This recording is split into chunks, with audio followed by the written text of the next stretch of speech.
Bonjour chers amis, fidèles de l'IDJI, enseignant-chercheur, auteur et inventeur de la collection Les Graals en économie. Ma communication d'aujourd'hui a pour thème comment guérir d'une crise affecto-parentale en milieu scolaire. Avant de continuer dans le vif du sujet, je vous invite donc à vous abonner à ma page et à liker massivement. La cible de notre communication ici, c'est les élèves et les parents, que ce soit le père ou la mère, que ce soit la tutrice ou le tuteur. Quel est le constat? La plupart des enfants en milieu scolaire, parfois il n'est pas rare de constater que certains enfants se mettent dans leur coin, se réservent. Même en classe, vous constatez qu'ils sont là, corps présent, esprit ailleurs, ou bien vous les voyez dans leur coin, un peu tristes, un peu calmes.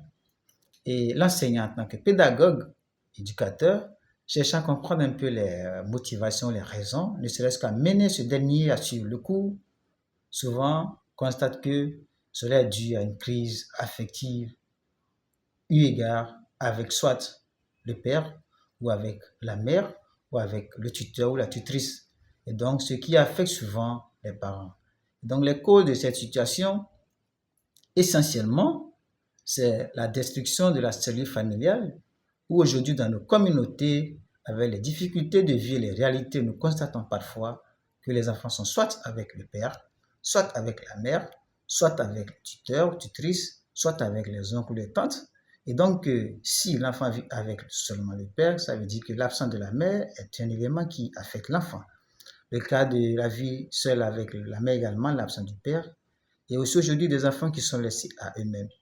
Donc, ces enfants, puisqu'ils doivent aller à l'école sur les cours, sentant donc cette absence due à cette réalité économique et sociologique de nos vies d'aujourd'hui, ont du mal à pouvoir suivre les cours.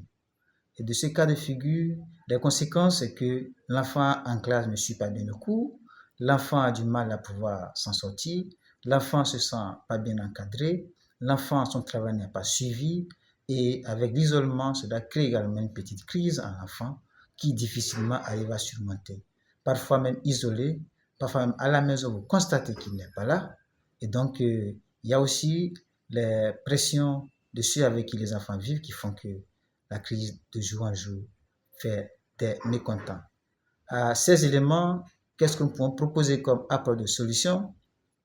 Nous demandons donc à ce que les parents avec qui les enfants vivent, que les réalités liées aux deux parents ne se déversent pas directement sur l'enfant, que les déboires du père ou de la mère en conflit avec son épouse ou son époux, l'enfant ne soit pas l'objet. Il faudra tout faire pour séparer les réalités du foyer à la vie psychologique de l'enfant.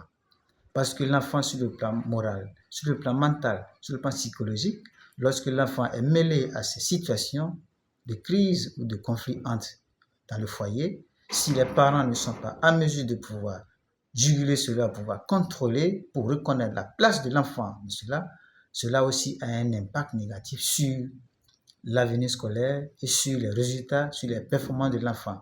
Beaucoup d'enfants sont dans ce cas.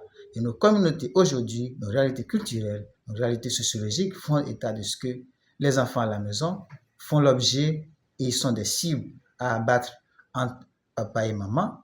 Les réalités souvent font état de ce que certains même arrivent jusqu'à relever le fait que c'est du fait de l'enfant que les deux sont ensemble. Mais ce n'est pas du fait de l'enfant parce que avant l'arrivée de l'enfant n'a pas choisi le père et la mère. Ce sont les deux qui se sont choisis. Donc les difficultés liées à cela, il faudrait que les parents apprennent à séparer les réalités, quitte à ce que les enfants puissent réussir à l'école. Donc cette crise affecto-parentale liée soit au père ou à la mère ou au tuteur-tutrice, que les parents puissent apprendre à être plus responsables, apprendre à être plus affectifs, apprendre à être plus proche de l'enfant, apprendre à être plus un élément, un appui, un pilier sur lequel l'enfant peut compter pour réussir à l'école. Voilà un peu la quintessence de notre communication. Je crois que cela vous plaira et n'oubliez pas de vous abonner, de liker massivement. Je vous remercie. Ciao, ciao.